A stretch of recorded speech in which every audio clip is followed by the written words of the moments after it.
Other thing that we achieved out of this is really their belief giving independence to its CEOs so that they can run their business smoothly.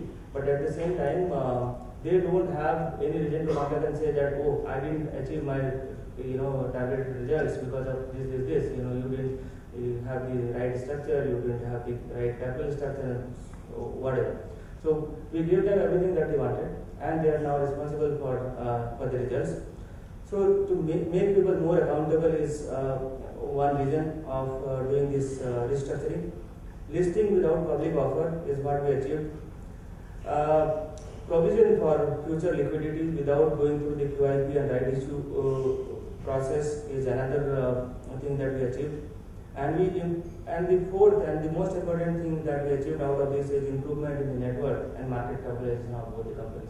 If you look at in 2008, after the global crisis, 2008 and 2009 was also bad. Both the years we posted negative results. In that scenario, if the market capitalization of your company is enhanced, then what you achieve is really significant. When I talked about so some of the very interesting issues that we examined during this entire process. While I talked about what are the process that we took, I'll tell you the reason for going through a particular process. So when you are looking at the merger, demerger, and within such a complex structure, how do you do this? Whether A should merge with B or demerge with B first and move into C, or you do it the other way around, because there are multiple ways it was possible to do.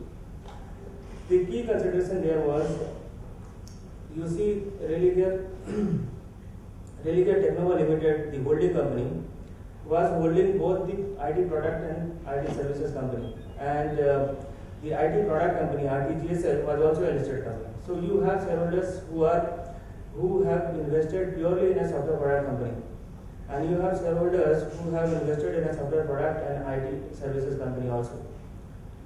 If we had merged RTGSL with RTL as the first step, we would have ended up, issuing shares to the shareholders of RTGSL from RTL, which had some component of IT services. Shareholders may not be interested. Shareholders wanted, those shareholders who invested in RTGSL purposefully wanted to be in the software product business only. They didn't want to be in the IT services business. So you look at it from their point of view. Keep their interest intact and don't complicate it further. So that is the reason it was important that we move the IT services business from Religare Technova, so that what remains in Religare Technova Limited is only the software product, and then you merge one listed company with another listed company, so that the shareholders are only those who are into software product business.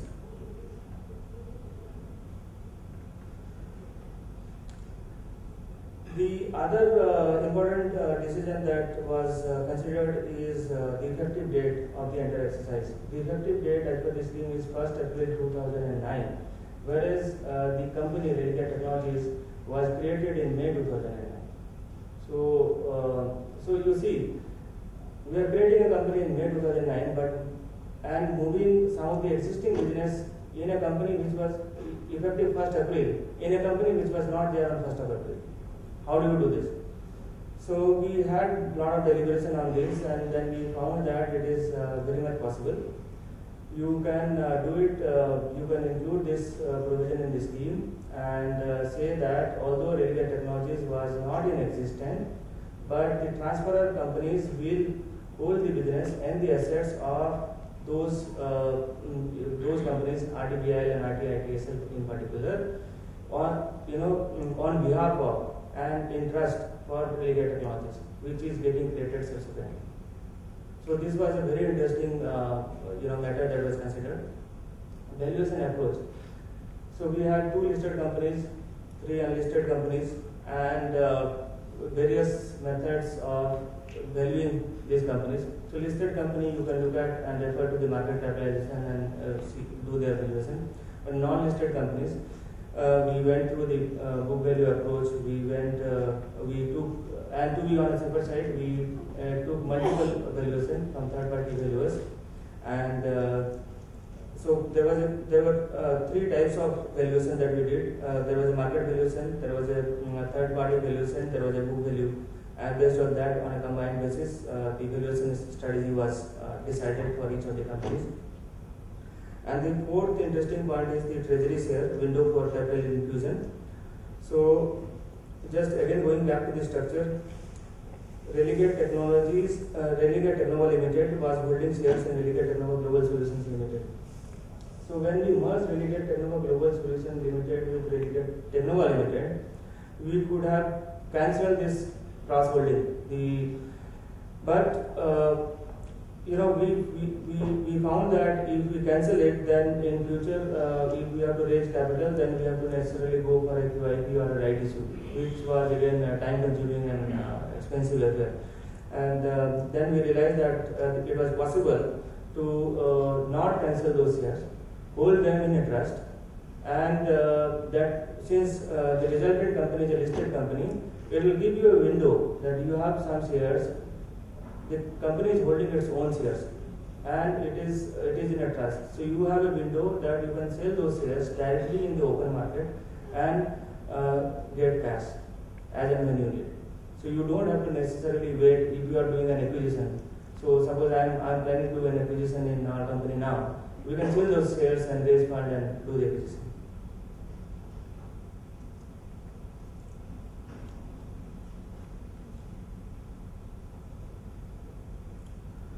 So to sum up, these are the key things that you can do in an internal restructuring or corporate restructuring exercise. You can it offers tremendous opportunity for you to create value for your business, unclutter your organization, because that is where a lot of energy is going down the drain, and unlock the true potential of your business. It is a strategy for growth, and finally the value creation is a continuous process. One aspect, not in the PowerPoint, but I want to mention is that the entire value creation strategy or whatever is not really a legal process. It is a business issue. The legal process, merger, demerger, everything are the tools in your hand. It is for you to understand your business.